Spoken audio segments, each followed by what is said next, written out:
premièrement, est-ce qu'il serait possible, puisque effectivement il est opéré à des divisions de terrain, mais je n'ai pas retrouvé le procès-verbal, l'intervention du géomètre. Est-ce qu'éventuellement vous pouvez nous la communiquer, parce que je n'avais pas eu connaissance qu'il y avait eu ce type de déplacement. Et de même, sur le point de vue technique, donc il y a bien la désaffectation, mais il n'est pas fait mention de l'affectation précédente des terrains dans la délibération. Je ne sais pas si c'est... il me semble que c'est peut-être obligatoire, donc vérifier que ce soit en ordre. Voilà. Alors après, sur le fond, donc c'est bien, on revient aujourd'hui avec un peu plus d'informations, notamment sur le projet de grande mosquée qu'on a déjà évoqué ici uniquement par le biais d'une motion. Donc c'est bien, là vous avez prononcé le mot dans une délibération. D'ailleurs, on voit que c'est assez amusant, puisque un conseil précédent... moi, comme on n'avait aucune information, on ne savait pas exactement quelle était la dimension du terrain pour cette opération.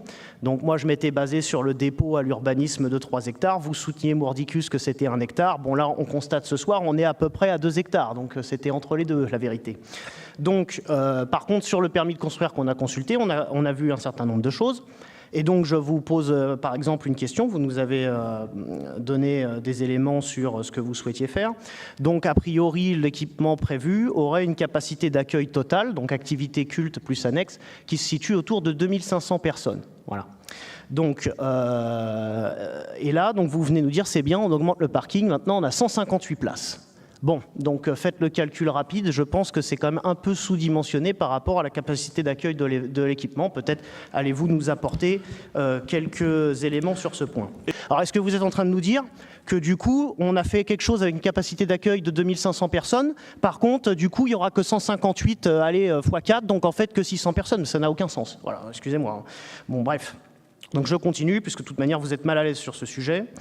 Mais bon, et du coup d'ailleurs je vais même vous donner un bon point, puisque au moins sur ce sujet, disons qu'on sait à peu près ce que vous voulez faire de façon certaine, puisqu'il y a eu un dépôt de permis, bon maintenant on a pu le consulter, donc on peut voir. Par contre, moi ce qui me chiffonne un petit peu, c'est sur les autres projets que vous faites ce soir, puisque alors effectivement on n'est pas sur la session, comme vous nous l'avez annoncé, mais j'imagine que la session, si vous faites ça, elle va arriver au prochain conseil ou très rapidement. Hein, voilà, c'est que vous êtes dans cette optique-là. Et alors le souci que j'ai, moi, c'est que les autres projets, effectivement, il n'y a pas encore de permis déposé. Donc, on ne sait pas exactement ce qui va se réaliser.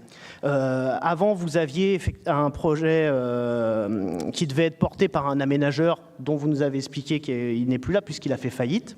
Et donc, maintenant, j'ai quand même le sentiment que vous êtes en train de procéder à la vente, à la découpe de toutes les parcelles que vous avez, puisque finalement, on ne sait pas du tout ce que vous allez faire. Vous vendez à des opérateurs qui ont quelque part le blanc-seing pour faire un peu n'importe quel projet, puisqu'après, bon, alors c'est toujours la ville qui accorde le permis, c'est ce que vous allez peut-être me répondre, mais toujours est-il qu'on se sépare du patrimoine de la ville. En quelque sorte, on vend les bijoux de famille, mais on ne sait pas vraiment qui est le bijoutier, ce que va faire le bijoutier, quoi, comme produit. Voilà. Et donc, c'est pas vraiment un mode de fonctionnement optimal. Pourquoi vous n'avez pas fait comme pour l'autre projet, ou au moins un programme, quelque chose, ou un permis, et puis bon, si le permis est accepté, c'est ce qui est souvent le cas hein, d'ailleurs dans les projets, il y a un permis qui est déposé, et sous réserve d'accord permis, ensuite il y a la vente de la parcelle, ce que vous allez certainement faire pour le projet dont nous avons parlé juste avant. Alors du coup, excusez-moi, je vais revenir sur le sujet, parce que vous êtes quand même habile. Hein. Effectivement, je pense que la période électorale y est aussi pour quelque chose, parce que comme vous avez un peu patiné sur ce projet, et que la période électorale commence en septembre, pour ceux qui ne le savent pas, du coup, quand on arrive en période électorale, eh bien, la ville n'a pas le droit de lancer de projets nouveaux. Voilà. Donc, effectivement, comme vous arrivez un peu en limite de date, je pense que là, vous êtes en train d'essayer, même si ce n'est pas forcément d'ailleurs la façon optimale de le faire. Je pense que c'était mieux, votre projet précédent, de prendre un aménageur et puis d'essayer de faire un projet d'ensemble. Là, vous êtes en train de céder des parcelles à droite à gauche, un peu à la va-vite, pour pouvoir ensuite faire de l'affichage, à dire, vous voyez, on va faire tel projet, alors même qu'aucun permis n'a été déposé. Si vous pouvez m'apporter votre réponse.